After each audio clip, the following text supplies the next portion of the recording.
भगवतो अरहतो सम्मा सम्बुद्धस्स बुद्धं शरणं गच्छामि धम्मं शरणं गच्छामि संघं शरणं गच्छामि साधु साधु साधु.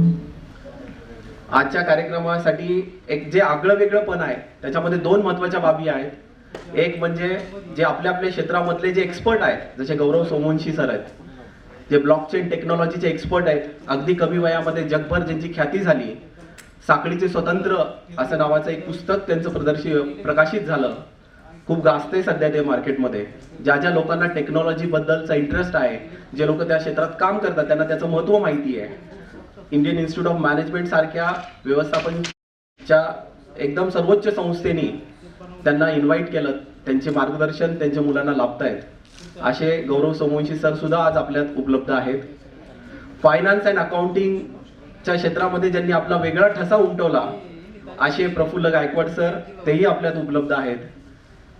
स्टार्टअप जे आजच्या सर्व बिझनेस एन्व्हायरमेंट मधली जी बिरुदावली आहे त्याचे जे एक्सपर्ट राहुल आर्य हेही आपल्यात उपलब्ध आहेत. ह्या सर्वांचं मार्गदर्शन आज या ठिकाणी आपल्या सर्वांना मिळणार आहे. हे आजच्या जयंती कार्यक्रमाचं एक वेगळेपण आहे. आणि दुसरं वेगळेपण की आपणही एक सर्वसामान्य नागरिक आहोत, ह्युमन बिंग्स आहोत, राईट. तर आपल्याला जर आपल्या कार्याची पावती म्हणून त्याची कुणी दखल घेतली, कुणी रेकग्नाइज केलं, कुणी अवॉर्ड दिला, तर निश्चितच त्यातून आपण पुढे जाण्यासाठी अजून जास्त सज्ज होतो. एक नव्या उंचीवर आपला प्रवास आपण घेऊन जातो आणि आपल्या कार्यामुळे इतरांनाही प्रेरणा भेटते. त्यामुळे आपण त्यांचा सत्कार समारंभ आयोजित केलेला आहे. त्यामुळे तेही ह्या आपल्या जयंती सोहळ्याचं वेगळं वैशिष्ट्य ठरणार आहे. डॉक्टर बाबासाहेब आंबेडकर यांची 132वी जयंती आपण साजरी करण्यासाठी इथे जमलेलो आहोत. Buddhist entrepreneurs association and commerce and industry यांचे संस्थापक अध्यक्ष माननीय आयुष्यमान दत्तादीप कांबळे सर यांच्या मार्गदर्शनाखाली, तसेच पुणे चॅप्टरचे प्रेसिडेंट आयुष्यमान अमोजी गायकवाड, व्हाईस प्रेसिडेंट आयुष्यमान सतीशजी परिमल, त्याचप्रमाणे सेक्रेटरी आयुष्यमान हेमंत सावळीजी यांच्या पुढाकाराने आजचा हा कार्यक्रम आयोजित होत आहे. आणि तुमच्या सर्वांच्या साक्षीने हा कार्यक्रम मी पुढे नेण्याचा एक प्रयत्न करतो. एका कवीने म्हटलंय की वो बात करो पैदा तुम अपनी जुबानों में, वो बात करो पैदा तुम अपनी जुबानों में, दुनिया भी कुछ कहे कि कुछ है इन भीम दीवानों में, दुनिया भी कुछ कहे कि कुछ है इन भीम दीवानों में. आपलं बुद्धिस्ट एंटरप्रेनर्स www.buddhistentrepreneurs.com नावाचं आपलं पोर्टल आहे. या पोर्टलवरती आपण रजिस्टर करायला लावतो आणि या रजिस्ट्रेशन झाल्यानंतर आपण काय करतो की व्हर्च्युअल वेगवेगळ्या पोर्टलच्या माध्यमातून आणि जे व्हॉट्सअपचे ग्रुप आहेत त्या व्हॉट्सअपच्या ग्रुपच्या माध्यमातून आपण सगळ्यांच्या इथे कनेक्ट होत असतो. आणि एकदा या इथे कनेक्ट झाल्यानंतर मग काय करतो की आपण बिझनेस विदिन कम्युनिटी याची कन्सेप्ट जी सर आता ज्यावेळेस त्यांचं मनोगत सांगतील त्यावेळेस ते जास्त डिटेलमध्ये एक्सप्लेन करतीलच. तर या फ्लोने आपण जात असतो की पहिल्यांदा रजिस्ट्रेशन होतं, मग व्हर्च्युअल व्हॉट्सअपच्या माध्यमातून आपण सगळे एकमेकाशी कनेक्ट होतो आणि त्याच्यानंतर मग बिझनेस शेअरिंग होते आणि त्याच्यानंतर बिझनेस जो काही आहे तो तुमचा एक्सपान्शन मोडला जातो. याच्यातले आता आपल्यातले बरेच जणांचा अनुभव त्यांनी घेतलेला आहे की कसे छोट्या छोट्या फॉर्मॅटमध्ये आपण लॉकडाऊनच्या काळात सुद्धा आपला बिझनेस खूप मोठ्या प्रमाणामध्ये इंटर एक्सचेंज करून आपण चालू ठेवलेला होता. आणि याच्यातून एंड ऑफ आपला हेतू हाच आहे की सगळ्यांचं याच्यामधून आपल्याला उपयोग व्हायला पाहिजे. नेक्स्ट, बेसिक बेनिफिट जे आहे ते आपल्याला याच्यामधून यात वेगवेगळ्या याच्यामध्ये आहे की न्यू बिझनेस अपॉर्च्युनिटी आपल्याला इथे भेटतात, त्याच्यानंतर कनेक्टिव्हिटी भेटते, त्याच्यानंतर आपण बऱ्याचशा नवीन टेक्नॉलॉजी ज्या आहेत, आता जर गौरव सर आपल्याबरोबर आहेत, जशी की ब्लॉकचेन टेक्नॉलॉजी झाली किंवा अजून अशा बऱ्याच टेक्नॉलॉजी ज्या आहेत त्यांचा उपयोग आपण आपल्या एक्झिस्टिंग बिझनेसच्या किंवा एक्झिस्टिंग फ्लोला कंटिन्यू करण्यासाठी कशा प्रकारे करू शकतो त्याचं आपण हे करू शकतो. अशा प्रकारचे बरेच बेनिफिट्स आपल्याला आपल्या या उद्योजकतेचे किंवा आपल्या या बुद्धिस्ट एंटरप्रेन्योर्सच्या मध्ये येऊन आपल्याला बेनिफिट आपण घेऊ शकतात. नेक्स्ट, रत्नदीप सर आणि स्वीटी मॅडम यांचं नेहमी आपल्याला कंटिन्युअस मार्गदर्शन असतं आणि या वेगवेगळ्या प्रकरणात फक्त एकच बुद्धिस्ट एंटरप्रेन्योर्स हा एकच त्यांच्याकडे हे नाही आहे, तर या प्रकारे तुम्ही बघू शकता त्यांच्या बऱ्याचशा कंपनीज आहेत ज्यांना ते रिप्रेझेंट करतायत आणि ज्यांना ते लीड करतायत.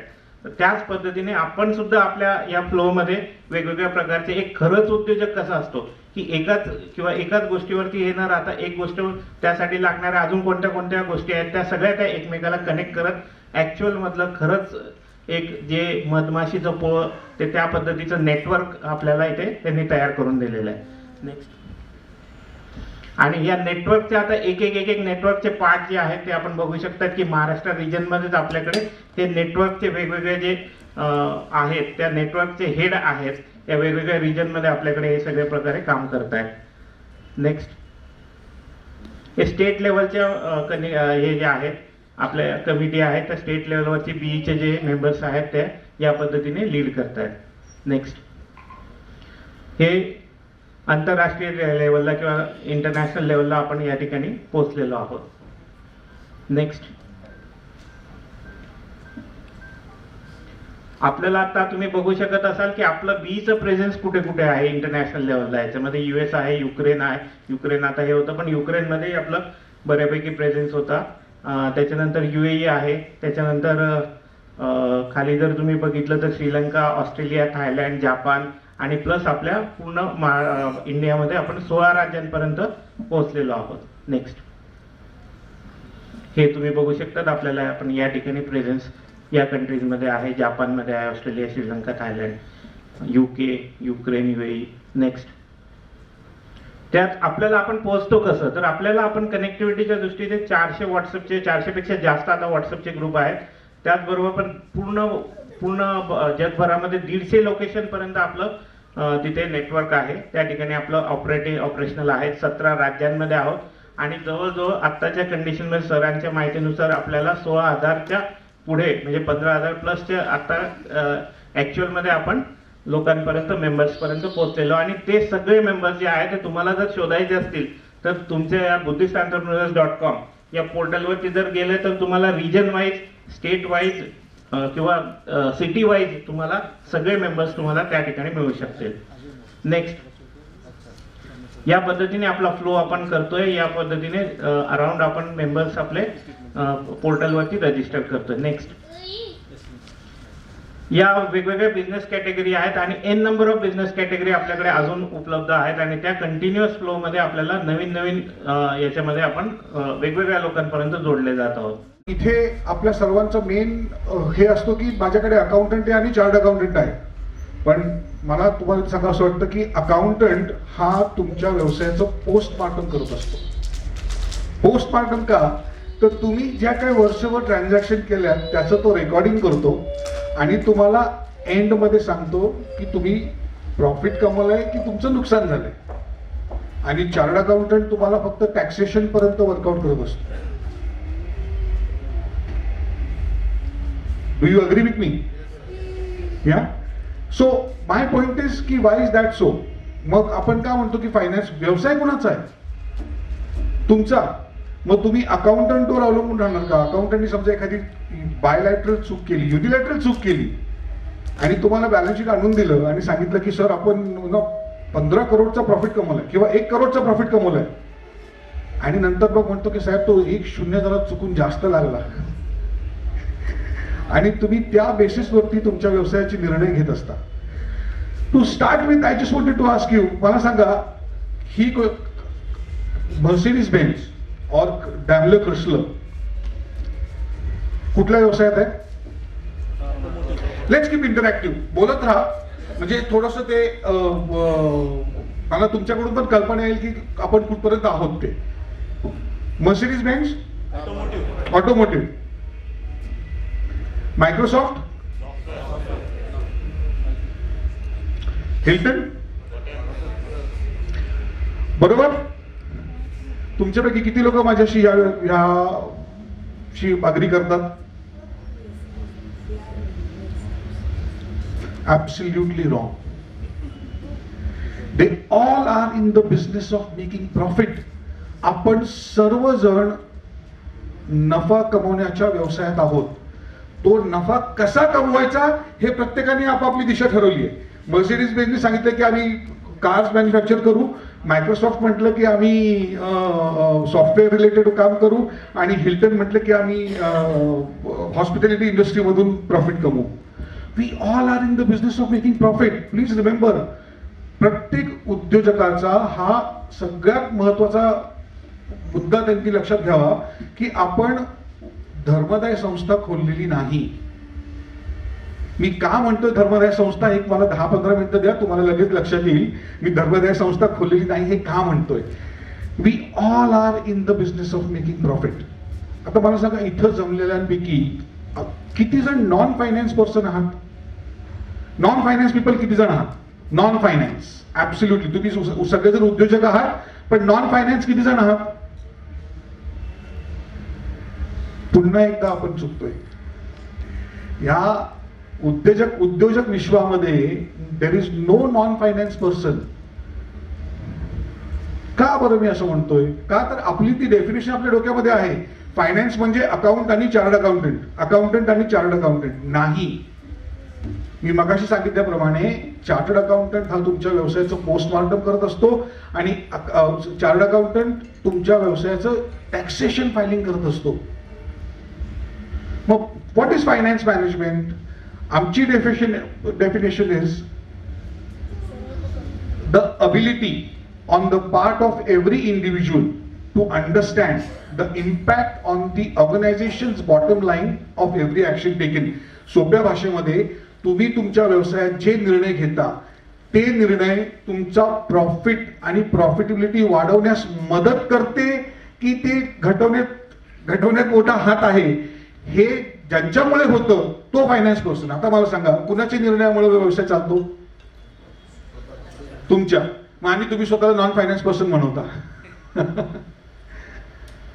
आयडिया इज, तुमची ऍक्शन जर तुमच्या व्यवसायाच्या नफ्यामध्ये वृद्धी करते किंवा नफ्याचा ऱ्हास करते, तर मग तुम्ही फायनान्स पर्सन आहात, तुमचं चार्टर्ड अकाउंटंट आणि अकाउंटंट नाही. Please keep this in mind. एक क्विकली हे स्टेटमेंट प्रत्येक उद्योजकाला माहिती आहे. बॅलन्स शीट, ज्याच्यामध्ये तुम्हाला लायबिलिटीज आणि ऍसेट्सची कल्पना येते. मी थोडंसं डेफिनेशन चेंज करतोय. लायबिलिटीला मी सोर्सेस म्हणतोय आणि ऍसेट्सला मी युजेस म्हणणार आहे. का बरं? What is liability? तुम्ही तुमचा व्यवसाय चालवण्याकरिता घेतलेली भांडवल, मग ती कुठल्या पद्धतीने घेतलेली असू द्या, ते भांडवल आहे आणि ते तुम्ही देणं आहे. पण देणं ह्या दृष्टीने पाहू नका, तुमच्या व्यवसायासाठी तो एक उपलब्ध झालेला स्रोत आहे, उत्पन्नाचा स्रोत आहे तो. Please keep in mind. आणि युसेज म्हणजे काय की तुम्ही व्यवसायासाठी जे काही भांडवल घेतले ते तुम्ही कशा प्रकारे गुंतवणूक करताय, म्हणून ते युसेज. सो एक क्विक इंट्रोडक्शन, ज्यांना I know you all are aware of your balance sheets, पण ज्यांना माहिती नसेल त्यांच्याकरता एक 5 मिनिटं तुमची घेतो. आय एम शुअर कोणाची हरकत नसणार आहे.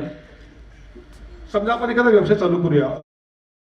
समजा विशाल सरांनी एक व्यवसाय चालू केला समजा, आणि त्यांना व्यवसायासाठी त्यांना कॅपिटल हवंय, आणि कॅपिटल किती हवंय तर 1000. आता मी एक छोटीशी रक्कम घेतोय 1000, तुम्ही त्याला 1000 करोड म्हणा किंवा 10 लाख म्हणा, काही 1 करोड म्हणा, जसं तुम्हाला योग्य वाटेल तसं धरा. 1000 हवे. पण जेव्हा व्यवसाय आपण चालू करतो तेव्हा व्यवसायासाठी सगळ्यात पहिले तुम्हाला भांडवल कुणाकडून घेता येतं? ओनरकडनं. प्लीज रिमेंबर, व्यवसायामध्ये आणि फायनान्स आणि अकाउंटिंग मध्ये ओनर आणि बिझनेस 2 सेपरेट एंटिटी ट्रीट केल्या जातात. 2 सेपरेट एंटिटी ट्रीट केल्या जातात. समजा विशालजींनी बिझनेस चालू करायचं ठरवलं तर काय चालू केलं? विशालजी फर्निचर विकूया, VF म्हणून चालू केले, विशाल फर्निचर म्हणून त्यांनी संस्था चालू केली. त्यासाठी त्यांना भांडवल हवंय, त्यांना 1000ची आवश्यकता आहे. VFने विशालजींना विचारलं की मला द्या तुम्ही 1000. ते म्हणे की नाही, 1000 नाही देऊ शकत, मी फक्त 400 देऊ शकतो. तर ते जेव्हा 400 व्यवसायात गुंतवतात ते त्यांचं शेअर कॅपिटल झालं. मी मुद्दाम कंपन्यांच्या दृष्टिकोनातून डेफिनेशन वापरतोय. तुम्ही जेव्हा वैयक्तिक उद्योजक असता तेव्हा तुम्ही त्याला फक्त कॅपिटल म्हणता, मी शेअर कॅपिटल म्हणतोय. हाच एवढा फरक आहे. तुम्ही त्याला कॅपिटल म्हणता, मी शेअर कॅपिटल म्हणतोय. आणि उरलेले 600 काय करणार? त्यांनी बँकेतलं लोन घेतलं. बँकेचं लोन घेतलं 10%. व्यवसाय चालू केला, गुंतवणूक केली, फर्निचरचं मोठं मस्त शोरूम टाकलं, बॅक साईडला कारखाना टाकला, फर्निचर मॅन्युफॅक्चरिंग चालू केलं, फर्निचर सुंदर बिझनेस झाला आणि त्यांनी पहिल्याच वर्षी एक 3,000 करोडचा बिझनेस केला. आता ह्या 3,000 करोड हा त्यांचा सेल्स आहे बरं का, दिस इज हिज सेल, हा त्यांचा टर्न ओव्हर आहे. आता ह्या टर्न ओव्हर मधनं त्यांनी अजून कुणालाही काही पैसे दिलेले नाहीत. आता आपण एक इमॅजिन करूया की ह्या 3,000 मधनं किती लोक त्यांचं शेअर मागणार आहेत. ग्रुप्स ऑफ क्लेमेंट, ह्या 3,000 मधनं आपापला हिस्सा मागायला किती लोक येणार आहेत. कारण मी म्हटलं की अजूनपर्यंत त्यांनी कुणालाही पैसे दिलेले नाहीयेत. हे फक्त टर्न ओव्हर आहे.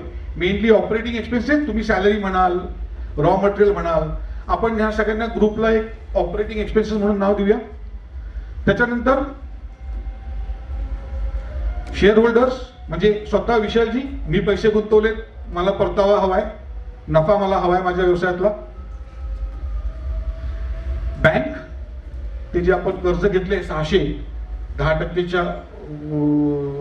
इंटरेस्ट रेटने, सो दॅट इज लेंडर्स. आणि हे तर फ्री फंडच आहे, गव्हर्नमेंट ऑफ इंडिया. आता मला सांगा ह्यातला पहिला क्लेम कुणाचा देणार आपण. बऱ्याचदा लोक म्हणतात इन्कम टॅक्स, गव्हर्नमेंट. असं म्हणणाऱ्यांना मी नेहमी म्हणतो की देशाला तुमच्यासारख्या लोकांची जास्त गरज आहे. सगळ्यात पहिले तुम्ही देणार ऑपरेटिंग एक्सपेन्सेस. चला अजून करूया की ह्या व्यवसायाचा ऑपरेटिंग एक्सपेन्सेस 1,600 आहे. किती उरले. 1,400. 1,400 is can be called as operating profit. Don't call it a gross profit, this is operating profit. किंवा तुम्ही ह्या क्लेमेंट मधनं आत्ताशी फक्त तुम्ही ऑपरेटिंग एक्सपेन्सेस दिले, तुम्ही अजून इन्कम टॅक्स भरलेला नाहीये, व्याज दिलेलं नाहीये आणि मालकाला त्याचा परतावा दिलेला नाहीये. त्याच्यामुळे it's called profit before interest in tax किंवा EBIT. ह्या दोन टर्म्स नेहमी लोक कन्फ्युज करतात. What is the difference between PBIT आणि EBIT. There is no difference, they are one in the same. मग आता तुम्ही कुणाला पे करणार. व्याज देऊया बँकेला. बँकेकडनं लोन घेतलंय किती 600 @ 10% म्हणजे 60. किती उरले 1,340. समजा तुम्ही ह्याला आपण म्हणू प्रॉफिट बिफोर टॅक्स आणि समजा तुम्ही टॅक्स पे केला एक 340चा. किती उरले 1,000. तर हे 1,000 कोणाचे आहेत. आता तुम्ही जेव्हा विशालजींनी बिझनेस चालू केला तेव्हा विशालजींना आपण काय सांगितलं की आम्ही हा बिझनेस चालू करू, फर्निचर आपण बनवू, विकू, ह्यातून जो काय प्रॉफिट येईल हा सगळा तुमचा. म्हणून तर त्यांनी बिझनेस चालू केला, अदरवाईज ते बिझनेस कशाला चालू करतील. आता हे 1,000 कुणाला द्यायचे. विशालजींना. पण काय होतं आता VFचं थोडंसं माइंड चेंज झालंय. विशाल फर्निचरचं थोडंसं माइंड चेंज झालंय. विशाल फर्निचर म्हणते विशालजी तुम्ही दिलेत किती 400. प्रॉफिट किती कमवलाय आपण 1,000. तुम्ही 20% घ्या. तुम्ही जर कुठे गुंतवले असते तुम्हाला 10-15, आजकाल 10-15% मिळवणं म्हणजे खूपच अवघड झाले. बँकेचं व्याज सुद्धा 7.5%च्या वर नाहीये. 20% घ्या, 30 घ्या, 40 घ्या, 50% घ्या, पण सगळे 1,000 घेऊन जाऊ नका. का बरं. VF फर्निचर असं का म्हणतंय.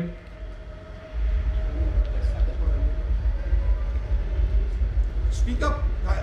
Am I sounding boring? So speak up.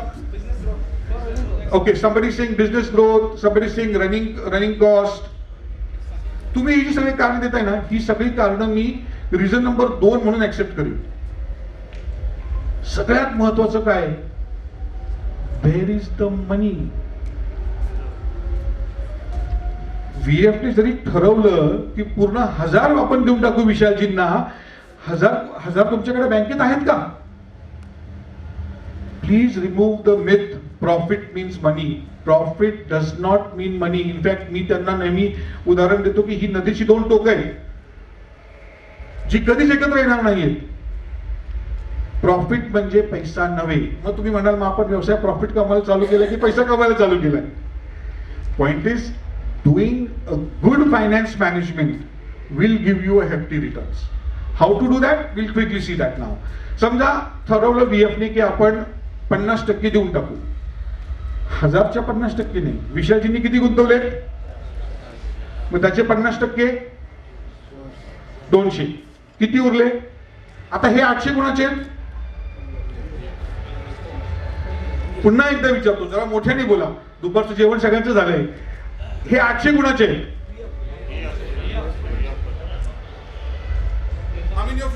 तुमच्यापैकी किती जण ओनर म्हणताय? जरा हात वर करा. ओनरचे किती जण म्हणतात? 1 2 3 4. आय थिंक आपण साधारणतः 60-70 लोक आहोत. 4 people, that means not even 10%. Sir, not even 10%. Please remember, just by taking 200 out of 1000, विशालजींनी 800 वरचा राईट सोडलेला नाहीये. हे 800 पण विशालजींचेच आहेत, म्हणून आपण त्यांना इथे दाखवतो रिझर्व्ह 800. प्रायव्हेट लिमिटेड किंवा पब्लिक लिमिटेड कंपन्यांमध्ये तुम्ही पाहाल रिझर्व्ह अँड सरप्लस, आणि प्रोप्रायटरच्या बॅलन्स शीट मध्ये पाहाल की हे त्यांच्या कॅपिटलमध्ये ऍड होतं. याचा अर्थ काय की आधी आपण विशालजींना 400 देणं होतो, आणि आता आधीचे 400 प्लस आताचे 800 असे मिळून विशालजींना आपण 1200 देणं आहोत, म्हणून ती लायबिलिटी दाखवली. Profit doesn't belong to VF. जर प्रॉफिट व्हीएफचा बिलॉंग असता तर तो ऍसेट मध्ये आला असता ना, कारण बॅलन्स शीट कुणाचं आहे? व्हीएफचं आहे. प्रॉफिट त्यांनी राईट सोडले नाहीये. ते म्हटले की मला तुम्ही 1000 देऊ शकत नाही ना, 200 द्या, माझे 800 वापरा आणि व्यवसायाचा तुम्ही ग्रोथ करा. पण मी त्याच्यावरचा राईट सोडलेला नाहीये. आता आपण ह्या 1200ला आपण म्हणतो नेटवर्थ. विशालजींनी 400 गुंतवले आणि 800 त्यांनी प्रॉफिट जमा करून तो व्यवसायात जमा केला, म्हणून आता त्यांच्या व्यवसायाची त्यांची नेटवर्थ ही 1200ची झाली. आणि समजा तुम्ही तुमच्या सप्लायरकडे गेलात, त्याला म्हणालात की बाबा रे, मला नॉर्मली तुम्ही कॅशमध्ये मटेरियल घेता, पण एक काम करा, मला तुम्ही आत्ता मटेरियल द्या आणि 2 महिन्याने पैसे घेऊन जा. बरोबर? म्हणजे तो सुद्धा तुमचा एक प्रकारे सप्लायर झाला, मग सप्लायर ऑफ द मनी झाला. आता तुम्ही पहा, मी ह्याला सोर्स का म्हटलंय. 400 कुणी दिले? विशालजींनी. 800 कुणी दिले? विशालजींनी इनडायरेक्टली दिले, की त्यांचा झालेला नफा त्यांनी घेऊन गेले नाही. 600 बँकेने दिले तुम्हाला 10%, आणि सप्लायरने तुम्हाला मटेरियल सप्लाय केलंय 2 महिन्यासाठी का होईना, त्यांनी तुम्हाला क्रेडिट दिलंय. म्हणजे त्यांनी 2 महिने तुमच्यामध्ये गुंतवणूक केलेली आहे, म्हणून that is source of money. ते आपण म्हणतो ना की you can give a person a fish and you feed him for a day, but to teach him how to fish. तर मग काही धडपड करून 2-3 स्टार्टअप्स फेल होऊन, एक NGO फेल होऊन, हे सगळं करून मग काही एक प्रॉब्लेम सॉल्व्हिंग कशी करता येते हे शिकण्याचा प्रयत्न सध्या सुरू आहे. असं पण नाही की शिकलेलो आहे. आतापर्यंत काही थोडंफार शिकलो, आणि त्याच्यामध्ये ब्लॉकचेन तंत्रज्ञान हे फक्त निमित्त होतं. म्हणजे ब्लॉकचेन तंत्रज्ञानाला जर सेंट्रल पकडलं तर मग तो थोडासा मूर्खपणा होईल, कारण की it came out of a process. मग ती प्रोसेस फक्त सांगायचा प्रयत्न करेल मी याच्यामध्ये. तर आणि त्याच्या मागचं कारण पण सांगतो. मी औरंगाबादचा आहे मूळचा, आणि तुम्ही आलेच असाल डॉक्टर बाबासाहेब आंबेडकर मराठवाडा युनिव्हर्सिटीला. आले असाल तर पुतळा बघितला असेल बाबासाहेबांचा. पण त्या पुतळ्याच्या बाजूला बॉटनिकल गार्डनमध्ये चार्ल्स डार्विनचा पुतळा आहे. लहानपणापासून मी त्याला एकदम त्यापासून बघतोय. त्याच्या खाली एक खूप सुंदर कोट आहे, जे मला कधीच कळायला नव्हतं. म्हणजे 15 वर्ष लागले मला ते कळायला. 2च ओळी आहेत. त्याच्यावर असं लिहिलं होतं की one cannot be a good observer unless one is a good theoriser. तुम्ही कधी औरंगाबादला गेले तर नक्की बघा. आता मला कळायचं की त्यानं म्हणायचं काय डार्विनला, की तुम्ही चांगले ऑब्झर्वर बनू शकत नाही जर तुमची स्वतःची थिअरी चांगली नसेल. पण मग तेव्हा मोठं होत असताना मला वाटतं ते सगळं उलट आहे. जेवढं मी जग फिरेल, लोक बघेल, भेटीगाठी करेल, एक्सपिरियन्स घेईल, तेवढं माझी ऑब्व्हियसली थिअरी प्रगल्भ होत राहील. पण एक्झॅक्टली उलटं काम करतं ते. तुमच्याकडे ऑलरेडी थिअरी आणि फिलॉसॉफी जेवढी जमेल तेवढी असली पाहिजे, जेणेकरून तुम्ही 10 गोष्टी जास्त बघू शकाल. जे की डार्विनची स्वतःची स्टोरी पण तशीच आहे. डार्विन ज्या गॅलापागोस बेटावर गेला, त्या बेटावर त्याने बघितलं की ह्या बेटावर या पक्षीची एकच पक्षी आहे, त्याची चोच थोडीशी लांब आहे. पलीकडच्या बेटावरती चोच थोडीशी मोठी आहे, थोडीशी लहान वेगळ्या आकारामध्ये. मग इथून त्याला कळालं उत्क्रांतीवाद. तर तो थेअरी ऑलरेडी डोक्यामध्ये घेऊन गेला होता, कारण की त्या बाकीच्या लोकांनी बघितले नव्हत्या का की यांचं चोची वेगळे आहेत म्हणून. ते सगळ्यांनी बघितलं होतं, पण त्या किंवा मग जसं न्यूटनचा बोलतो आपण, बाकीच्या लोकांनी डोक्यावरती कधी फळ पडले नव्हते की काय, फक्त त्याच्या. मग तो एक फक्त त्या अँगलने की व्हॉट इज द प्रोसेस ज्याच्यामध्ये मदत झाली. तर मी इंजिनिअरिंग केलं औरंगाबादला, मग नंतर MBA केलं IIM लखनौमधून. पण दुबईला मला नोकरी लागली होती ऑलिम्पिक्सची ॲडव्हर्टायझिंग करायची. ती न घेता कारण की घरून तेव्हा आपल्यामध्ये प्रेशर असतं UPSC करा हे करा. मग मी एक NGO चालवली. NGO चालवता मी यशोदाला पण शिकवायचो इथं, वर्षभर तिथं शिकवलं. आणि आफ्टर दॅट मग स्टार्टअप पण चालवली IIMच्या मित्रांसोबत. फायनान्शियली जेव्हा एकदम सगळं क्रॅश झाला, फायनान्शियल मिसमॅनेजमेंट पण त्यामध्ये एक मोठं कारण होतं. मार्केट रिसर्च पण फायनान्शियल मिसमॅनेजमेंटच्या अलीकडेच आम्ही फेल झालो. आमचं मार्केट रिसर्चच नव्हतं, फायनान्स याच्या अगोदरच आढळलं, मॅनेज करायलाच नव्हतं फायनान्स. त्याच्यामुळे मग नाईलाज असतो. मग मला जे मी अवॉइड करत होतो, मला कॉर्पोरेट जॉबला जावं लागलं. तर मी सिनियर कन्सल्टंट म्हणून लागलो प्राइस वॉटरहाऊस कूपर्समध्ये, आणि क्लायंट होतं गव्हर्नमेंट ऑफ छत्तीसगड. पहिल्या दिवसापासून मला माहित होतं की आपण ऑलवेज प्रॉब्लेम सॉल्व्हिंग अप्रोच करायला पाहिजे, माहित नाही काय होईल कसं होईल. तर पहिल्या आठवड्यामध्ये मला कळालं माझं काम आहे डायरेक्ट बेनिफिट ट्रान्सफर स्कीम्स असतात, म्हणजे आपल्या SC/ST स्कॉलरशिप पासून ते pension scheme, PDS ration scheme, PMAYG, हे सगळे जे स्कीम्स असतात ह्याला DBT म्हणतो आपण.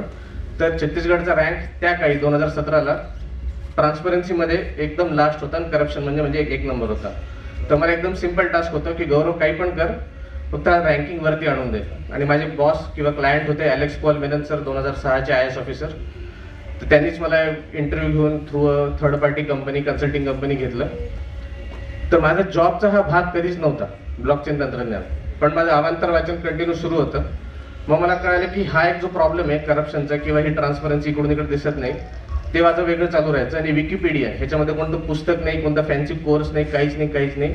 विकिपीडियावरती मी फक्त वाचत होतो बिटकॉइन कसं काम करतं, कारण की मला त्यामध्ये सेन्सच दिसायचा नाही की जर का त्या करन्सीमध्ये मागे जर संस्था नाही तर मी विश्वास कसा ठेवू. मग विकिपीडिया वाचलं, बिटकॉइनच्या पेजवरून मग मी ब्लॉकचेनच्या पेजवर गेलो. ब्लॉकचेनमध्ये कळालं की ठीक आहे, हे विश्वास जो असतो की तुमच्यामध्ये मोबाईलमध्ये जी माहिती आहे ती तुम्ही बघता ती खरी की खोटी आहे, त्यामध्ये कोणी चेंज तर केलं नाही ना, त्यामध्ये कोणती काही हॅक तर आले नाही ना, हे शाश्वती आपल्याला कधीच मिळू शकत नाही. कारण की डेटाबेस हे कोणतं पण डिजिटल गोष्ट ही चेंज किंवा हॅक होतेच, 100% होते. कारण की कॉम्प्युटरला माहित नसतं की तो हॅक होतो. कॉम्प्युटरसाठी तो एडिट ऑप्शन असतो. कॉम्प्युटरला वाटतं मला एडिट साठी कमांड आलेली, मग मी एडिट होऊन जाईल. पण इंटरनेट आणि कॉम्प्युटर्स किंवा कोणती पण डिजिटल प्रक्रिया ही ऑलवेज व्हलनरेबल टू हॅक असते. अचानक मग 2008 मध्ये एक असं तंत्रज्ञान आलं जे बोलले की जर का आपण माहितीला ह्या पद्धतीने ठेवून जर त्याला गणिताने गुंडाळलं आणि त्याला ठेवलं तर मग ती अनक्रॅकेबल होऊन जाईल. कारण की आता आपण कॉम्प्युटर सायन्सवर डिपेंडच नाही आहोत. आता आपण गणिताच्या 2+2=4च राहणार आहे 1000 वर्ष अगोदर आणि 1000 वर्षानंतर. त्या प्रकारच्या नियमांवर आधारित आपण त्याला एक साखळी बनवू शकतो माहितीची. हे एक छोटीशी प्रॉपर्टी होती. आता या छोट्याशा प्रॉपर्टीमुळं जी पूर्ण इंटरनेटला मिसिंग होती, पुढे काय काय होऊ शकतं ते मी 15 मिनिटात कव्हर करेलच. Private sector, public sector throughout. तर ही छोटीशी प्रॉपर्टी वापरायला मग छत्तीसगडमध्ये मी सरांना सांगितलं, सर आपण हे तंत्रज्ञान वापरून काही प्रयोग करायचे का? ते म्हणजे तुला एक्स्ट्रा टाइम आणि एक्स्ट्रा पैसे सोडून मी तुला सगळं काही देतो. म्हणजे की ते तरी पण सेक्रेटरी होते ते IAS ऑफिसर, तर मला परमिशन्स मिळाले ऍटलिस्ट की तुला लेटर एड घेस आहे आम्हाला, तुला जे करायचं कर, डेटा मागव इकडून तिकडून हे कर. पण तेव्हा मी लिंक्डइनचा खूप वापर केला. लिंक्डइनवरती तुम्ही जमेल तेवढा वेळ घाला. लिंक्डइनवर तेव्हा माझे फक्त IIMचे 400-500 फ्रेंड होते. आजच्या घडीला 21-22 हजार लोक आहेत. कारण की मी जगभर जे कोणी ब्लॉकचेनवर काम करत होते त्यांना मी स्पॅम केलं. आणि स्पॅम शब्दच वापरावा लागेल की मला एक आयडिया आहे, मला माहित नाही हे चालेल की नाही, मला मदत कराल का? आणि असं करत करत मग काही डॉक्टर जेन थॉम्सन जे माझ्या आता स्टार्टअपच्या ॲडवायझर बनल्या, ते स्पॅम थ्रू झालेल्या. त्यांनी ऑस्ट्रेलियावरून रायपूर छत्तीसगडला फक्त ह्याच कारणासाठी आले की मला काहीतरी मदत करेल, कारण की त्यांना आयडियामध्ये पोटेन्शियल दिसलं. असे अजून 4 जण आले विविध देशांमधून. मग लॉंग स्टोरी शॉर्ट, तो वेगळा भाग आहे. तर गव्हर्नमेंटला त्याचा भरपूर फायदा झाला. वर्ल्ड बँक 230 कोटी त्याला फंड केला त्या प्रोजेक्टला. 700 कोटीचे आम्ही फ्रॉड शोधून काढले आणि मग त्या प्रोजेक्टचा मी हेड होतो. पण at the end of the day मला वाटत होतं की टेक्नॉलॉजी आता आलीच आहे, तर मग let us try it out in the larger way. मग ती लार्जर वे करायची कशी? तर माझे अगोदर 3-4 सगळे जे फेलियर झाले होते ते ह्याच्यामुळे झाले होते, कारण की मी एका इंजिनियर सारखा विचार करायचो की मी एक प्रॉडक्ट बनवेल, मग ते प्रॉडक्ट असं प्रॉब्लेम सॉल्व्ह करेल. जसं एक शाळांसाठी आम्ही एक सॉफ्टवेअर बनवलेलं, मग ते त्यांचं अटेंडन्स मॅनेजमेंट होऊन जाईल, सगळे होमवर्क सगळे पॅरेंट्सला बघता येतील आणि ते यूज पण व्हायचं. प्रॉब्लेम यायचं पण ते यूज व्हायचं, पण ते इतकं पण काय भारी नव्हतं की लोक त्यासाठी पैसे देतील. फ्रीमध्ये दिले तर हा यूज करू, महिना 100 रुपये यूज करू, 200 रुपये पण नाही, हे टाईपचे सगळे प्रॉब्लेम्स होते. मग आता मी उलटा विचार केला की मी जाऊन फक्त तंत्रज्ञान काय करू शकतं ह्याचे वर्कशॉप्स घेईल मी. म्हणजे त्याचे वर्कशॉप्स मी भारतभर घेतले, इव्हन लंडन, स्वित्झर्लंड, US इकडे पण मी ते वर्कशॉप्स घेतले. आणि मग जो सर्वात महत्त्वाचा वर्कशॉप होता तो नाशिकला शेतकऱ्यांसोबत होता, जो 2 दिवस मी मराठीमध्ये घेतला. तेव्हा मी ऑलरेडी वर्ल्ड बँक प्रोजेक्टचा हेड होतो. पण दर शनिवार रविवार मी माझ्या पर्सनल वेळेमध्ये वर्कशॉप घ्यायचो. मग त्यांनी मला बोलले, विलास शिंदे सर, सह्याद्री फार्म्स तुम्हाला माहित असेल, ते म्हणले की गौरव तुझे इथं करतोय तंत्रज्ञान जर आपण असं वापरलं शेतीमध्ये, ते पुढे कव्हर करेलच मी ॲग्रिकल्चरमध्ये, तर मग काय होईल. नेक्स्ट डेला मी रेजिग्नेशन दिलं होतं. नोटीस पिरियड थोडा लांब होता वर्ल्ड बँक असल्यामुळे 5 महिन्याचा, पण माझं रेजिग्नेशन वॉज नेक्स्ट डे. बाहेर आल्या मग इमर्टेक इनोव्हेशन्स बनवली. IIT बॉम्बेने पहिल्या दिवशीच आम्हाला फंडिंग आणि इन्क्युबेशन दिलं आणि मग तिथून जर्नी सुरू झाली. पण तिथून पण लर्निंग की ब्लॉकचेनला ॲग्रिकल्चरमध्ये इम्प्लिमेंट केलं. 52 लाख क्यू आर कोड काय करतात वगैरे ते सगळं कव्हर करेलच, हे देखील त्याच्यामध्ये कव्हर झालं. पण मग नंतर काय आलं की कदाचित मला आता ॲग्रिकल्चरमध्ये नाही फक्त त्याच्यावर डिपेंड नाही राहता येणार, मला इंडस्ट्रीमध्ये हे तंत्रज्ञानाचं बघावं लागेल. मग इंडस्ट्रियल वर्कशॉप सुरू केले की कारण की मी जर बसल्या विचार केला की सोल्युशन काय आहे, तर मग that is a recipe for a disaster. कारण की प्रोफाईल बघून इन्व्हेस्टर पैसे टाकतातच, त्यात काही प्रॉब्लेम नाही. पण पैसे टाकल्यानंतर रेव्हेन्यू जनरेशन जर होईल, तर मग रेव्हेन्यू जनरेशन त्या प्रमाणात त्या कालावधीमध्ये आणि त्या स्केलिंगने होणार आहे की नाही, that is the main problem. कारण की स्वतःला खोटं बोलणं is the worst kind of खोटं बोलणं, जे मी अवॉइड करत होतो. मेल्विन क्रॅन्सबर्गने 1960 मध्ये टेक्नॉलॉजीचे काही नियम दिले होते आणि हे मेकॅनिकल इंजिनिअरिंग, सिव्हिल, कॉम्प्युटर सगळे आपल्या होतात. बाकीचे 5 जाऊ द्या. पहिलं फार महत्वाचं आहे आपल्यासाठी आणि आपण त्याला फक्त अर्धवटच समजून घेतो. Technology he is neither good nor bad. विज्ञान हे दुधारी तलवार आहे, हे इथपर्यंतच आपण फक्त निबंध लिहिलेले आहेत 10वी 12वीला. पण ते शेवटचं फार महत्वाचं, नॉर इज इट न्यूट्रल. ह्याचा अर्थ काय, तंत्रज्ञान हे नेहमी पक्षपाती असणार आहे, ते नेहमी कोणाला कोणाची बाजू घेणार आहे. म्हणजे की ज्यांच्याकडे ऑलरेडी पैसा आहे, रिसोर्सेस आहेत किंवा आयडिया आहे किंवा फर्स्ट मोर ॲडव्हान्टेज आहे, त्यांना तंत्रज्ञानामुळे होणारा फायदा आणि दुसऱ्यांचं त्यांचं होणारं नुकसान किंवा शोषण हे होणारच आहे. This is always going to be true in one case or the other. त्याच्यामुळे technology is something we always have to be in touch with. पुढचा कोट पण महत्वाचा आहे कारण की बाबासाहेबांचाच आहे. नेक्स्ट, आता 19व्या व्हॅल्यूमध्ये जस्ट शॉर्टमध्ये, पूर्ण वाचायची गरज नाही, पण शॉर्टमध्ये what he is clearly saying is we need to have special focus upon science and technology. If we only go to traditional routes, if you only go to conventional सगळे मार्ग, तर मग the world is now going to change primarily because of technology. तुम्ही स्वतःहून बघा, agriculture 10,000 वर्ष अगोदर आलं, 9,000 वर्ष फार काही जास्त फरक झाला नाही, 9,500 वर्ष खरं तर. मागच्या 500 वर्षामध्ये जे टेक्नॉलॉजिकल इनोव्हेशन आले, प्रिंटिंग प्रेस आली, स्टीम इंजिन आलं, नंतर कॉम्प्युटर आलं, मग आता पूर्ण इंटरनेट आलं, ह्याच्यामुळे जो रेट ऑफ चेंज आहे तो एवढा भयानक आहे आणि भयावह देखील आहे. कारण की मी ज्या स्वतःच्या तंत्रज्ञानात काम करतो ब्लॉकचेनमध्ये, तिथं सकाळी उठल्यावर नक्की कोणतं इनोव्हेशन झालं असेल, काय आलं असेल, ह्याचं पण मला अपडेट राहणं अवघड झालेलं आहे. 5 वर्ष अगोदर पण असं नव्हतं, पण आता तुझं ऍक्सेलरेशन आहे, जितक्या फास्ट गोष्टी चेंज होतात आहे. चॅट जीपीटी बद्दल जसं तुम्ही सगळ्यांनी ऐकलंच असेल, मागच्या 4 महिन्यामध्ये it has become the fastest growing application ever in the history of humanity. म्हणजे नोकऱ्या जातील, हे जातील, ते सगळे गोष्टी बाजूला ठेवून नक्की हे करतं काय आणि याचा वापर आपण करू शकतो की नाही, that is a thinking approach which is more important than either ChatGPT or blockchain technology or IoT or any other फलाना ठिमकाना technology which will keep on coming, but the approach will never change. 4थ्या वर्षासाठी सगळे preparation करतात. मी 2nd year पासून जे तिकडे जे MIDCs असायचे कोल्हापूरमध्ये, तिकडे जाऊन मी इंटर्नशिप सुरू केली. मी नॉन फेरस फाउंड्रीजमध्ये इंटर्नशिप करायला लागलो 2nd इयर पासून. पण मला कुठे आयडिया हिट होत नव्हती, कारण जसं मी म्हटलं, प्लेसमेंटला तर बसायचं नाही आहे, म्हणजे मला स्वतःला काहीतरी सुरू करायचं आहे. पण अशी कुठली आयडिया आहे जिथे मी माझा टाइम इन्व्हेस्ट करीन, माझा एफर्ट इन्व्हेस्ट करीन. प्लस आयडिया अशी पण मी फॅमिलीकडनं अशी इन्स्पायर्ड नव्हती, कारण माझे जे आई बाबा आहेत दोन्हीकडनं फॅमिली मेंबर्स, लांब दूर जे रिलेशन्स होते ते कोणीही बिझनेसेसमध्ये नव्हते. तर जे काय मला करायचं होतं ते स्वतःच्या आयडिएशनवरती करायचं होतं, माझ्या एक्सपिरियन्सेसवरती करायचं होतं.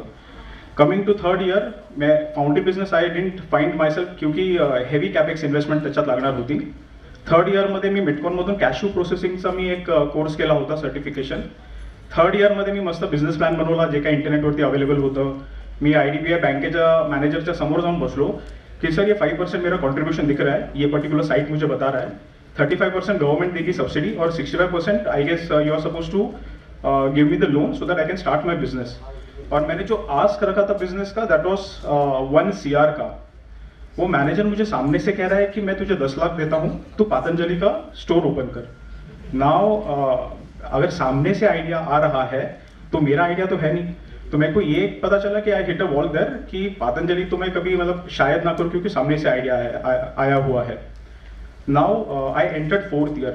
I was working as an intern in a submersible manufacturing company in Gokul Shirgaon MIDC. तो तभी काम करते करते मुझे ये रियलाइज हुआ कि पार्ट्स कहाँ से आ रहा है, उसके जो मार्केट कहाँ पर है, कैसे इंटरेक्शन करना है, कस्टमर मेरा टारगेट वो मतलब कहाँ पर है और क्या प्राइस पॉइंट पे सेल हो रहा है. End plus I could also garner Meta markets के जो कनेक्शंस होते हैं नेटवर्क अक्रॉस इंडिया कि पार्ट्स कहाँ से सोर्स हो रहे हैं, उनके साथ भी मेरा कनेक्शन बैठा. So this is something I found कि चलो I can work on this end probably क्योंकि उसमें एबिटा प्रॉफिट मार्जिन मुझे अच्छा दिख रहा था. तो जब लोग प्लेसमेंट के लिए बैठ रहे थे, आई गेस KIT कॉलेज तभी प्रॉमिस कर रहा था हमें कहीं ना कहीं 3.6 lakhs LPA या 4.2 LPA मैक्स. मैंने सबमर्सिबल पंप का तभी खुद का brand I had started end the brand वाज आर्य सत्य pumps, submersible pumps. I got parts from Madhya Pradesh, Gujarat end मैंने कोल्हापुर में असेंबल करा वो सारे parts. And I tied up, मेरा मुझे कस्टमर्स बेस मुझे ये पता था कि वो फार्मर्स जरूर है, वो मेरा पंप जरूर खरीदते हैं, बट जो मेरे एक्चुअल द पीपल हुआ मेरे जो चैनल पार्टनर्स है वो जो इंस्टॉल करते हैं वो है. तो कोल्हापुर और वो एरिया में जितने भी लोग थे उनके साथ मैंने नेटवर्किंग करा एंड उनको मैंने मतलब जो भी जिस तरह से एसोसिएशन था उनको इंटरेस्टेड रखा, भले उनको बाहर पार्टी में लेके जाओ या उनको कमीशन बेस पे काम करो. So that's how my business started working, it just began. End जो छोटा अमाउंट मुझे लगा था दैट्स कहीं ना कहीं बूटस्ट्रैप फैमिली एंड फ्रेंड्स से मैंने कलेक्ट करा था. 5 लाख रुपये से मैंने बिजनेस शुरू करा था. फर्स्ट मंथ ज़्यादा कुछ नहीं, I was just learning end creating my network in Kolhapur. Second, third, fourth month में मेरा रेवेन्यू जो था पर मंथ का दैट वॉज 3.6 या 4 लाख में हिट कर रहा था एवरी मंथ. तो जो 4th ईयर का जो मुझे प्लेसमेंट प्रॉमिस हुआ था कॉलेज की तरफ से अगर मैं बैठता तो every month I started hitting that revenue and that way I found कि चलो I am doing good and now I can grow and focus on this particular business. But again, that was a monetary part wherein I was very interested and motivated. But apart from that, I realized कि जो shop मैंने खुल के बैठा हुआ हूँ submersible pumps का, उसमें 1, 2, 3 customers max to max आते हैं, जिसके लिए मैं जो टाइम इन्वेस्ट करता हूँ 20 मिनट्स पर कस्टमर, और 1 घंटा में पूरा कस्टमर का अगर पूरा एक स्लॉट में लेके आया तो 60 मिनट्स मेरा पूरा खत्म हो जाता है. But I used to set in that shop for 600 minutes, मतलब 10 घंटे बैठता था. तो बचे 540 मिनट्स में मैं करूँ क्या, उसका ऑप्टिमल यूज क्या करूँ. तो then I started solving puzzles, I started solving quantitative analysis के बुक्स, कैट के बुक्स, फिर लॉजिकल इसमें आया. क्योंकि whatever you learn you have build business out of your engineering, जो आपका बैकग्राउंड रहा है उससे, और आपने खोला है submersible pump which is an organic business. 2 साल 3 साल में मैं 2 शॉप खोलूंगा, 3 शॉप खोलूंगा, बट नेशन वाइड मेरा इम्पैक्ट होगा क्या. End during that time 2011, 12, 13 K time pay Flipkart आना शुरू हो गया, जबोंग स्टार्टअप वो आना शुरू हो गया, यूनिकॉर्न वर्ड आना शुरू हो गया. यूनिकॉर्न मतलब क्या, स्केलेबल बिजनेस मतलब क्या, हॉकी स्टिक ग्रोथ मतलब क्या बिजनेस का. So where am I and how to do that. So there was a gap in my knowledge and ये बिजनेस छोड़ के मैं अगेन वापस इंटर्नशिप नहीं करने जाने वाला था कि मैं ताकि वो सीख पाऊँ, वो प्लेटफॉर्म मुझे मिल पाए. तो somehow I happened to crack CAT and मुझे IIM से कॉल आया, IIM रायपुर से. I went, I did my marketing there. फिर स्टूडेंट एक्सचेंज प्रोग्राम में I went to Europe, I did my corporate advance finance there. I came back to India and जब submersible pumps मैंने मतलब जब छोड़ा तो यही था कि platform, better network and better alumni base मुझे मिलेगा. एंड आई बिलीव हालांकि मुझे एक्सपोजर मिला, कैसे बनता है उसका थियोरेटिकल नॉलेज भी मिला, but I couldn't pin point a idea मतलब सबमर्सिबल पंप छोड़ने के बाद कि मैं ऐसा कौन सा आइडिया पे काम करूं कि मुझे स्केलेबल बिजनेस बनाने में हेल्प करे. हालांकि थियोरेटिकल बेस उसका क्लियर हो गया था. तो while coming back, when I came back, मुझे डेंसो एजेस से प्लेसमेंट का ऑफर आया. Dentsu Aegis is world's top 5th company in the world of advertising. तो वहाँ पे I got experiences from 50 different brands. Wildcraft हुआ, एडलैब्स इमेजिका हुआ, तभी टाटा डोकोमो था, हाउसिंग.com था. तो ऐसे मल्टीपल जो बिजनेसेस है उनके कल्चर, उनके ग्रोथ स्टोरीज, उनके जो मेन मार्केटिंग ऑफिसर्स हैं उनके साथ इंटरेक्शन करके मुझे काफ़ी तभी सीखने को मिला कि how do they think and plan for big launches in to the market. So that was again a learning point for मी.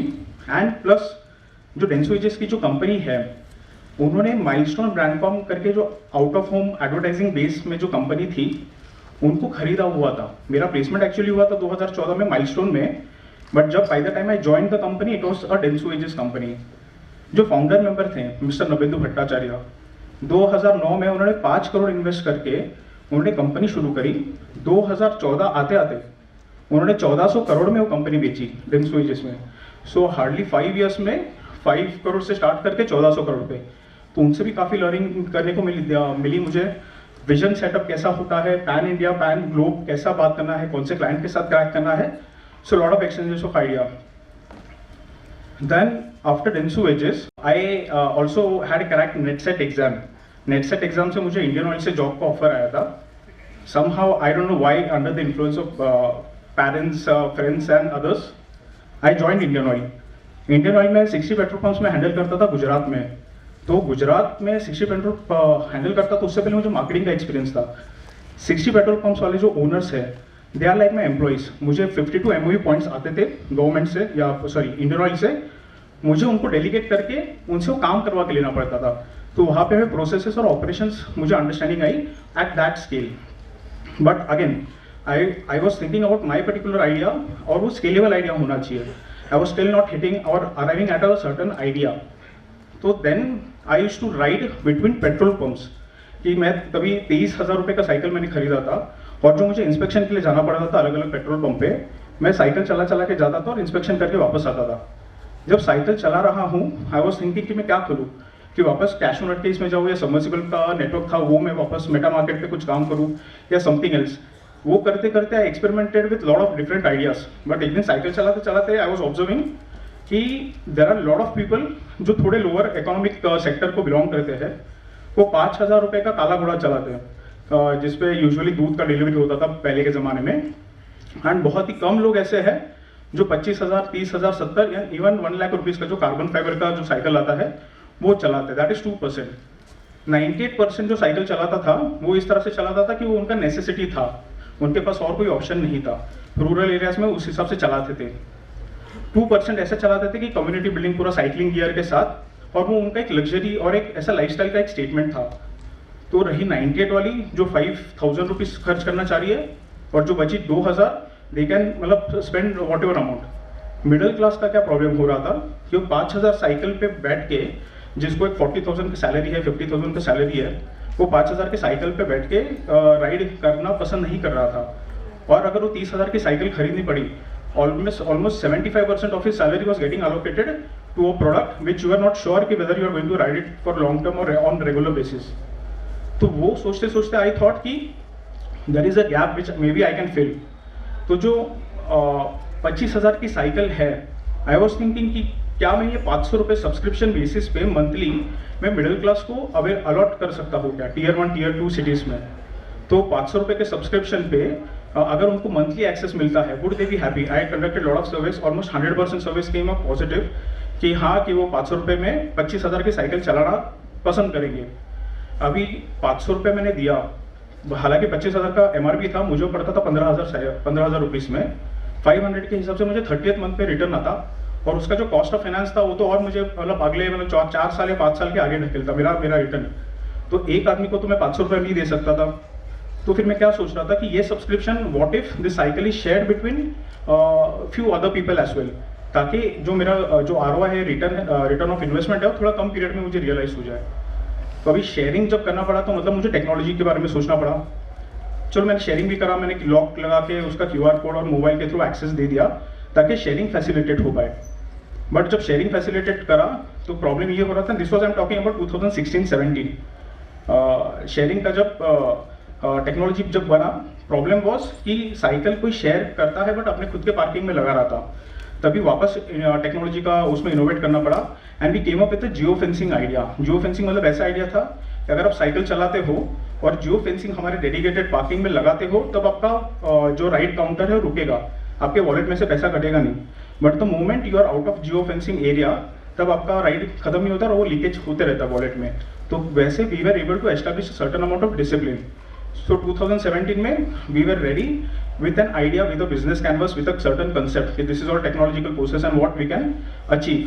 वो Excel sheet K basis pay we started interacting with lot of angel investors, क्योंकि हमें बड़ा capex लगने वाला था। Cycles लेने हैं, technology develop करना है सारा, और मार्केट में एक प्रोटोटाइप कम से कम 100 साइकिल्स को लेके करना है।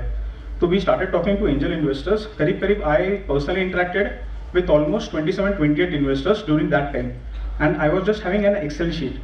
With that Excel sheet, I was able to raise 40 lakh rupee at a dilution of somewhere around 5%. So you can just calculate what valuation I could get on an Excel sheet then. 40 lakh rupees में first of all what I did was to get a certain prototype prove करने के लायक cycles, a certain team who can help me develop the technology, और technology के साथ साथ मैंने certain location identify करे। वो cycles में public bike share में डालूं ताकि अगर मैंने रोड पे डाल दिया और ज़्यादा मुझे यूज़र बेस मिल जाएगा, बट मैं लोगों के सिविक सेंस पे डिपेंडेंट रहूँगा, तो that is something I am not comfortable risking. So we did मतलब ideation and brainstorming and we deployed दो साइकिल्स इनसाइड गेटेड प्रीमाइसेस। ऐसे सोसाइटीज जिसमें 100 फ्लैट्स के ऊपर हो वहाँ पे हम 5 साइकिल डाल सकते हैं। दूसरे कॉर्पोरेट प्रीमाइसेस हुए, बड़े बड़े एजुकेशनल इंस्टीट्यूट्स हुए, तो हम साइकिल्स उसमें गेटेड प्रीमाइसेस में under certain security, under certain condition, जो सिक्योरिटी गार्ड के पास हमारा पार्किंग डॉकिंग स्टेशन हम लगाए, तो हमने वहाँ पे ऐसे डिप्लॉय करने लगे। हमने ये देखा कि the moment we gave 25,000 cycle पर मैं परसिव्ड वैल्यू टू कस्टमर्स, हमें जो सब्सक्रिप्शन मिला करीब करीब हमें 15 पीपल एवरी साइकिल हमें वो सब्सक्रिप्शन मिला, एंड 15 into 500 7,500। तो जो मेरा कॉस्ट था 50% was record on the first day of our launch, and this launch was on February 2018। So we were very elated and very happy. Our numbers were also proving good. We started deploying into multiple locations. उल्टे पाटिल में हमने launch करा, blue ridge में हमने launch करा, बड़े बड़े Balaji institute में हमने लॉन्च करा, एसकेएफ के कैंपसेस में हमने लॉन्च करा, ऐसे 60 डिफरेंट लोकेशन में भी started launching. We raise second round as well. Second round भी 50 लाख का हमने ये करा, रेज करा, and almost at a dilution of 3% के around. So again you can estimate what valuation it was at. So उसके बाद we went to 300 cycle, we built a nice dashboard BI index, और उस वो लेके data and everything, we were the only company, bike share जो concept है to turn unit positive, कि एक साइकिल पे हमारा ROI में प्रॉफिट हम कमाना शुरू कर रहे थे 6-7 month say.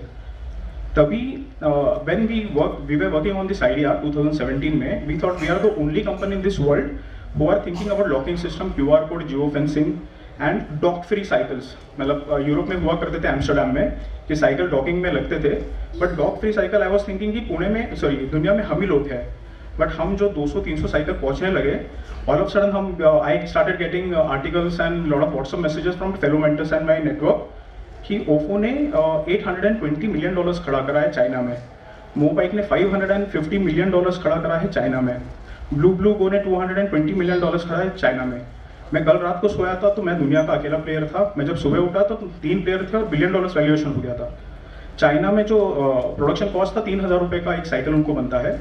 They started deploying like crazy, 10,000 cycles every day they started deploying on streets of China, and public bike share में they just went wild, and it was just मतलब ना एक फायर की तरह पूरा फैला। इंडिया में भी आ गए, यूरोप में भी चले गए। तो उसमें हमें एक चैलेंज आया था, हमारे पास एक इन्वेस्टर आया था मुंबई का, I will not take his name. He said कि राहुल टेक दिस 10 करोड़ का cheque, deploy public bike share in Mumbai and something public bike share. I was thinking 10 crore was a temptation. हम 40 लाख 50 लाख खड़े कर रहे हैं, हमने 90 लाख खड़ा करा, 10 लाख का भी हमें कहीं ना कहीं से तो फैसिलिटेशन हो गया था। तो 1 करोड़ करके ये करा, 10 करोड़ में हम क्या क्या कर सकते हैं, 10,000 साइकिल डाल सकते हैं मतलब पब्लिक बाइक शेयर में।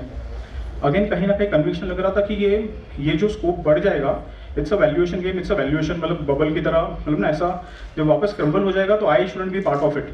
तो कहीं ना कहीं आई वॉज कन्विंस्ड कि प्राइवेट बाइक शेयर हमारे कंट्रोल में, not dependent on the civic sense, और गवर्नमेंट का भी कोई बॉदरेशन नहीं चाहिए लोकेशन के लिए, क्योंकि वो कैप लगाते प्राइसिंग का कि 5 रुपीज़ के बियॉन्ड आप चार्ज नहीं कर सकते। हम 500 रुपीज़ चार्ज कर रहे थे पर मंथ, हालांकि मल्टीपल सब्सक्रिप्शन निकल रहे थे, तो यानी which we are unit positive. आज या प्रकारचा एक वेगळा प्रोग्राम करण्याचा उद्देश यासाठी होता आहे की प्रत्येक ठिकाणी आपण बघितलेलं आहे की बाबासाहेब त्यांची जयंती आणि उत्सव हा फार मोठ्या आणि जोरात होतोय। मला कोणी सांगेल का तुमच्यापैकी किती लोकांना डान्स येतोय म्हणून? किती लोकांना डान्स येतोय? किती लोकांना स्ट्रीटवर नाचायला आवडतं? आणि जर जयंती असेल तर या जयंतीला किती लोकांनी नाचले असेल? मला वाटतं रस्त्यात एक मिरवणूक जात होती, रात्री 11:30 वाजले होते। मी, माझी मिसेस आणि माझा मुलगा आम्ही खरंच बाहेर निघालो आणि खरंच चांगल्या प्रकारे त्या आवाजामध्ये नाचताना जी खरंच मजा येते, आतमधला जो माणूस बाहेर निघतोय त्यावेळेस खरंच वाटतंय की खरंच त्या बाबासाहेबांनी इतकं काही दिलं आपल्याला, त्यासाठी थोडंसं बेधुंद होऊन नाचलेलं किती छान आहे. मनातल्या त्या सगळ्या गोष्टी बाहेर निघतात, सगळं जे पण कुणाबद्दलच निगेटिव्हिटी असते ती पण बाहेर निघतंय आणि आपण बेधुंद होऊन नाचतोय. तो बेधुंद होऊन नाचण्याचा तो सगळा स्वातंत्र्य आपल्याला बाबासाहेबांनी त्या लेवलचा दिलेला आहे, ज्यामुळे आपण त्या ठिकाणी नाचतोय. त्या ठिकाणी पोलीस असतात तरी काही करू शकत नाही, आपल्यासोबत पोलीस पण नाचतात. असं ते बाबासाहेबांनी दिलेलं स्वातंत्र्य आपल्याला इतकं चांगल्या प्रकारे मिळालेलं आहे. पण ते फक्त एकच दिवस का, असेच जर आपण सोबत येऊ आणि असेच या ठिकाणी पुन्हा एखादा म्युझिक लावून प्रत्येक वेळेस किंवा महिन्यातून एकदा असंच बेधुंद होऊन आपण बिझनेसमॅन सोबत येऊन त्यामध्ये अशा प्रकारचे सेशन करून का नाही नाचू शकत, का नाही नाचू शकत? आणि त्या याच्यावर नाचून आपल्या सोबत अजून हजारो लोकांना सोबत घेऊन नाचायला मला तरी आवडेल. तुमच्या सोबत मी पण नाचेल. जर ती गोष्ट फक्त 365 दिवसातून एकच दिवस असेल तर मला वाटतं त्या नाचण्यामध्ये काहीच अर्थ नाही आहे. त्या नाचण्यामध्ये फक्त एक दिवस येतोय, बेधुंद नाचतोय आणि बाकीचे 364 दिवस म्हणा किंवा 360 दिवस म्हणा आपण सोडून देतोय. मी नेहमी प्रत्येक वेळेस प्रत्येक सेशन मध्ये जातो, प्रत्येक ठिकाणी जातोय, पण हा माझा एकच मुद्दा असतोय की जरा सोबत या, सगळेच नाचू, सगळेच बेधुंद होऊन नाचू, त्या याच्यात नाचू, त्या सक्सेस मध्ये नाचू. एकेकाचा बिझनेस मोठा होत आहे, दुसऱ्या माझ्या मित्राचा, भावाचा किंवा आपल्या भाऊबंदाचा किंवा बहिणीचा बिझनेस मोठा होत आहे आणि ते इकॉनॉमिकली स्ट्रॉंग होत आहेत, याच्यासाठी नाचू. कारण बाबासाहेबांना आपल्याला काही अशा गोष्टी दिलेल्या आहेत की ज्यामध्ये आपण खरंच हळूहळू बिझनेसमध्ये जाताना एकटं न जाता सोबत जाणं फार गरजेचं आहे. कारण पुष्कळचा अशा गोष्टी होतात की जर मी कुणाला म्हटलंय की माझ्यासोबत या, माझ्या बिझनेसमध्ये हेल्प करा, तर तो बिझनेसमध्ये हेल्प करेल, सपोर्ट करेल, त्याला मला काही कमिशन द्यायचे ते पण देईल. पण त्याला जेव्हा मी म्हणतोय की यार माझी ऑर्गनायझेशन आहे, चेंबर ऑफ कॉमर्स आहे, I am running from last 12 years, nonstop मी पळत राहतो, नॉनस्टॉप फिरत राहतो. आज पण सकाळी 3 वाजता उठून फ्लाईट पकडून मी पुण्याला आलो. आज म्हणजे सकाळपासून झोपलेला नाहीये, तरी पण मला आनंद वाटतं की मी तुमच्या सोबत इथे आहे. आणि इथे काही खुर्च्या अजूनही खाली आहेत, मला असं वाटतं की ते लोक अजूनही झोपलेले आहेत. तुम्ही बघा मी काय वर्ड बोललेले आहे, ते अजूनही झोपलेले आहेत. त्या झोपण्याला जे झोपणारे लोक आहेत त्यांना, तुम्ही जे लोक आहेत त्यांना जागृत करणं गरजेचं आहे. कारण तुम्ही इथून गेल्यानंतर जर त्यांच्यापर्यंत हा मेसेज जर दिला की आज या ठिकाणी कुठल्या लेवलचे लोक आले होते, त्यांनी काय सांगितलं, कशा प्रकारे सांगितलं, काय भाष्य केले, कुठल्या लेवलवर त्यांनी डेप्थ मध्ये सांगितलं. आज मला कळलं की मी अडाणी आहे म्हणून फायनान्स मध्ये. आज मला असं कळलं की मी माझा स्टार्टअप सुरुवात केलं पण काहीच विचार केला नाही, काहीच कल्पना नाही, काहीच त्याच्यामध्ये आयडिया नाही, नाही करायचा बिझनेस, बस झालं, संपलं. तेव्हा कळलं की अरे ब्लॉकचेन काय असतंय, या लेवलपर्यंत तर विचारच केला नाही. माझा डेटा कुठे जातो, त्याचा सोर्स काय होतो, बाकीचे लोक याच्यावर किती विचार करतात, कुठल्या लेवलपर्यंत जातात, काय त्या एका फार्मरच्या त्या कापूसाचा कुठे उपयोग झाला, त्याच्या बारकोडच्या लेवलपर्यंतचा विचार करणं म्हणजे किती मायक्रो लेवल आणि किती ग्राउंड लेवलवर विचार करतात. मी फक्त माझ्या लोकांमध्ये जाऊन त्यांना सोबत आणण्याचा एवढाच प्रयत्न करतो, तो पण प्रयत्न माझ्याकडे होत नाही. पण तो त्या ब्लॉकचेनच्या विषयाच्या किती डेप्थ मध्ये जातोय की त्याच्यामधले छोटे छोटेसे प्रॉब्लेम सॉल्व्हिंग कुठपर्यंत जायला पाहिजे, त्या फार्मरला त्याचा पैसा मिळतोय की नाही मिळत याच्या डिटेलमध्ये जायला पाहिजे. मग विचार करा की आपण जर थोडंसं डिटेलमध्ये जाऊ की आपल्या ह्या चेअर जे आहेत त्या सगळ्या भरून राहायला पाहिजे. आणि मला वाटतं की जो समारोपचा एखादा जर त्याच्यातलं एक 5 मिनिटं वाचली असेल तर त्या 5 मिनिटावर एक बाबासाहेबांचं गाणं लावून सगळ्यांनी जय भीम म्हणून नाचायला पाहिजे. एवढी ताकद आपल्याकडे तयार व्हायला पाहिजे. कारण तो जयंती करायलाच पाहिजे, हक्कानी करायला पाहिजे, हक्कानी त्या लेवलचं करायला पाहिजे. पण त्याची करण्याची एक पद्धत जी आहे ती वेगळी असायला पाहिजे. कारण आता समाज वेगळ्या प्रकारे विचार करतोय आणि आपल्याकडे बघण्याचा दृष्टिकोन पण वेगळा आहे.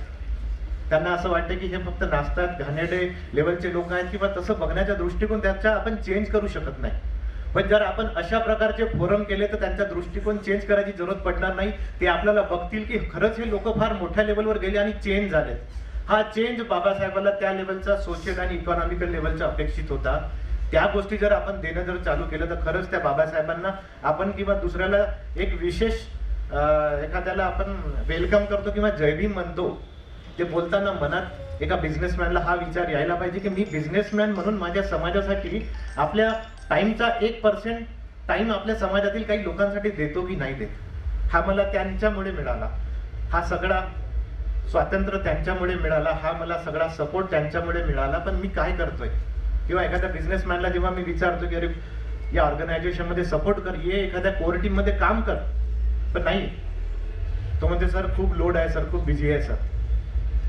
पुन्हा विचारतो की थोडासा टाइम दे, एखाद्या प्रोग्राम मध्ये तरी आहे, पण त्या प्रोग्राम मध्ये पण त्याला वेळ द्यायला भेटत नाही. नाही सर आज कुठला तरी डिस्पॅच होता. मग ह्या गोष्टी जर सतत चालत राहिले तर यासाठी ह्या जर चेअर जर अशाच खाली होत गेल्या तर काही दिवसांनी कदाचित मी एकटाच राहील, कदाचित अमोघ माझ्यासोबत राहील तेवढाच. हो, दोघे मिळून आम्ही पिझ्झा खात बसू इथे. पण तरी पण मी राहील आणि मी बसेल, कारण मी तरी पण सगळ्यांची वाट बघत राहील, कारण मला एक जिद्द आहे.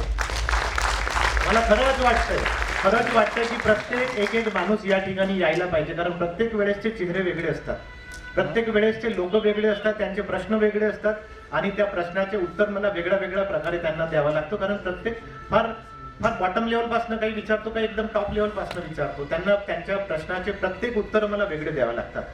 कारण तो आपल्या समाजाचा एक पर्सन आहे. मला पण वाटते मनापासून की बाबासाहेबांनी सांगितलं, मी तेवढं नाही वाचलं बाबासाहेबाबद्दल, मला जी जाणीव झाली, मला जी कळकळ वाटली की नाही आपल्या लोकांनी खरंच सोबत यावं आणि जो करोडो रुपयाचा बिझनेस आहे आणि त्या बिझनेस टायकून मध्ये आपल्या लोकांचे नाव यावं. विचार करा की त्यांनी स्टार्टअप सांगितलं, स्टार्टअप मध्ये त्याला कोणी 10 करोड रुपयाचा हातामध्ये चेक द्यायला तयार होता. आता how he maintain his startup, त्याचे डॉक्युमेंटेशन, त्याची लेवल आणि त्या 100x लेवलच्या फ्रँचायझी इंडियाच्या याच्यामध्ये तो टॉप 20 मध्ये आला. Rahul Arya, it is really appreciable thing, really commendable job. जर त्याच्याकडे जर नॉलेज असेल तर त्या नॉलेजला आपण का नाही ग्रॅब करू शकू, का नाही त्याला सांगू शकू की आम्हाला याची थोडीशी कन्सल्टन्सी दे, आमचं प्रेझेंटेशन बनवून दे, कारण आमच्या आयडियाज आहेत, पण त्या आयडियाला कसं प्रेझेंट करायचं, कसं फायनान्स लेवलवर जायचं, फायनान्स केव्हा मागायचा हे पण माहित नाही. कारण प्रफुल्लने असे काही शब्द सांगितलेले शब्द अजूनही डोक्यामध्ये आहेत, पण आता बोलायचे की नाही बोलायचे ते पण कळतं की जर बोललं तर पुन्हा चुकेल. असे शब्द सांगितल्यानंतर कळतं की बाबा तो अडाणी ठीक होता, जो 15% मागत होता त्याच्यातला 20% देतो, तेवढंपर्यंत कळलं. तर त्याच्यानंतर जे वर्ड त्यांनी उच्चारले त्यानंतर कळलं की खरंच आपण फायनान्समध्ये खूप मागे आहोत. कारण 2007-8च्या जवळपास माझा पण एक हार्डवेअरचा बिझनेस होता आणि त्यामध्ये मला पण खूप लॉस झाला. 45 लाख रुपीज आउटस्टँडिंग काय असतं, डोक्याला झोपताना कसं घाम येतं, किडनी स्टोन कसा होता, या सगळ्याच गोष्टी अनुभवल्या. त्या आता अजून पुन्हा जागृत झाल्या की खरंच त्यावेळेस प्रफुल्ल अगोदर मिळाला असता तर कदाचित 45 लाख रुपये माझे अगोदर वाचले असते. पण असं त्या त्रासातून काय गोष्ट शिकलो की हा पैसा कुठे टाकायचा, एखाद्याच्यात इन्व्हेस्ट कसा करायचा, कुठल्या लेवलवर करायचा. आणि खरंच त्या तेवढ्या बिझनेस मधलं की 3 करोड किंवा 4 करोडचा बिझनेस केल्यानंतर ते अनुभवलं की नाही एवढा पैसा टाकायचा की नाही टाकायचा, केव्हा टाकायचा, झिरोपासून बिझनेस करू शकतो की नाही करू शकतो. जेव्हा खरंच तुमचे घुटणे छिललेले असतात तेव्हा तुम्हाला कळतं की पडताना सावरून पडायला पाहिजे की नाही, कुठे हात टेकायचा, कुठे हे करायचा, ह्या सगळ्या गोष्टी करतात. कारण किती जरी सांगितलं त्यांनी की फायनान्स असा असतो, पण आम्हाला जर माहित आहे की जर एकदा डुबायचं असेल तर डुबायचंच असतं, त्यात काहीच कोणी करू शकत नाही. बट ऑब्वियस, कारण प्रफुल्ल आपण त्या बॅकग्राऊंड मधनं आलेलं नाहीये, आपण त्या अशा गल्लीतून आलेल्या ज्या गल्लीमध्ये अकाउंटिंगचा पार्टच नाही, त्या गल्लीमध्ये पैसाच नाहीये, त्या गल्लीमध्ये त्या गोष्टी नाहीच आहेत, त्या गल्लीमध्ये तसा डिस्कशन पण नाहीये की बाबा अशा प्रकारचा बिझनेस होतो, हे होतं, तशा लेवलच नव्हती.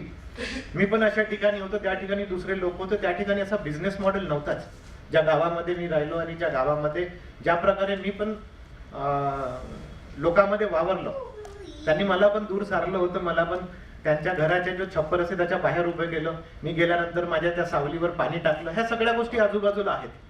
पण कसं राहतं की ह्या सगळ्या गोष्टी माझ्यासोबत पण घडलेल्या आहेत. मला छोट्या ग्लासमध्ये नाही, पण मला त्या छोट्या पेल्यामध्ये पाणी दिलं जो दुसऱ्या लोकांना देतात. अशा सगळ्या घटना घडलेल्या आहेत. ज्या एखाद्याच्या घराच्या बाजूनी जर जात होतो तर त्या घराच्या भिंतीवर पाणी टाकायचं, कारण माझी सावली तिथे पडलेली होती. आम्हाला लहानपणीचे हे अनुभव आहेत. पण कसं आहे की अशा गोष्टी घडल्यानंतर सुद्धा आपण स्ट्रॉंगली उभे आहोत आणि आपल्या लोकांसोबत अशा खूप साऱ्या घटना होतात.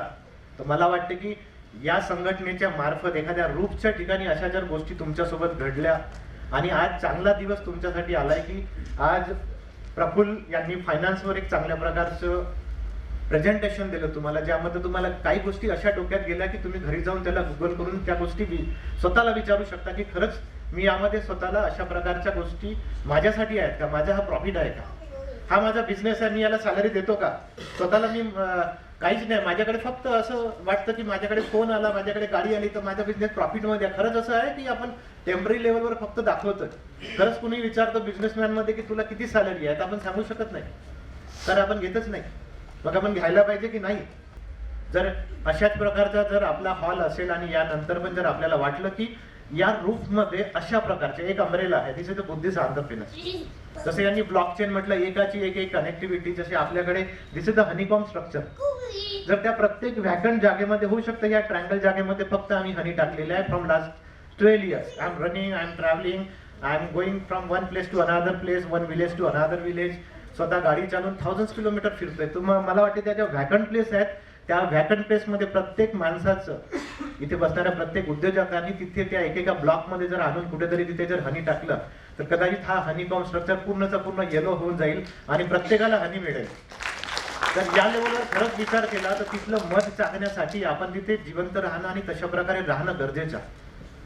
आणि हा बुद्धिस्ट एंटरप्रेन्योर्स 12 वर्षापासून मी नियर अबाउट आता 15-16 स्टेटमध्ये घेऊन गेलोय, 10 कंट्रीमध्ये घेऊन गेलोय. यामध्ये मला वाटतं की खरंच तुमच्याकडे खूप सारे अपॉर्च्युनिटी येण्यासाठी तयार आहेत, पण तुम्ही आपल्या चेअरवरनं उठून असे 3 तास किंवा 4 तास या ठिकाणी जर दिलं, मी आज पूर्ण दिवस दिला, आय ट्रॅव्हल की 3 वाजतापासून उठून अजून मला रात्री पुन्हा 5 वाजताची फ्लाईट आहे, अजून मला 3 वाजता पुन्हा एअरपोर्टला जावं लागेल. तर आज मला वाटते 24 तास मी झोपणारच नाहीये. तिथे कदाचित नागपूरला गेल्यानंतर कदाचित 7-7:30 वाजल्यानंतर आय डोंट थिंक की मला त्या ठिकाणी पुन्हा कुठेतरी मीटिंग आहे, तर कदाचित हा पूर्ण टाइम पिरियड माझा 24 तासाचा जागण्यात जाईल आणि उद्याचा पण कदाचित जागण्यात जाईल असं मला वाटतंय. कारण उद्याची पण मीटिंग्स आहेत, ते मीटिंग मला कंडक्ट करण्यासाठी सकाळी पुन्हा पोहोचायचं आहे. तुम्ही विचार करा की अशा गोष्टी मला वारंवार कराव्या लागतात, कारण मला नंबर ऑफ लोकेशन पर्यंत जावं लागतं. जर तुमच्या मनात जर असे विचार खरंच राहतील तर कदाचित पुण्यातल्या एक 10 किलोमीटर डिस्टन्स पर्यंत इथे पोहोचायला तुम्हाला त्रास व्हायला नको. मी आज बरंच काही शिकलो इथं, असं तुम्हाला पण वाटायला पाहिजे. कारण एक बिझनेसमॅन प्रत्येक वेळेस शिकत असते, प्रत्येक वेळेस त्याच्या गोष्टी, त्याच्या कल्पना कधी कधी शून्य होऊन जातात जेव्हा काही गोष्टी अशा डिस्कस होतात.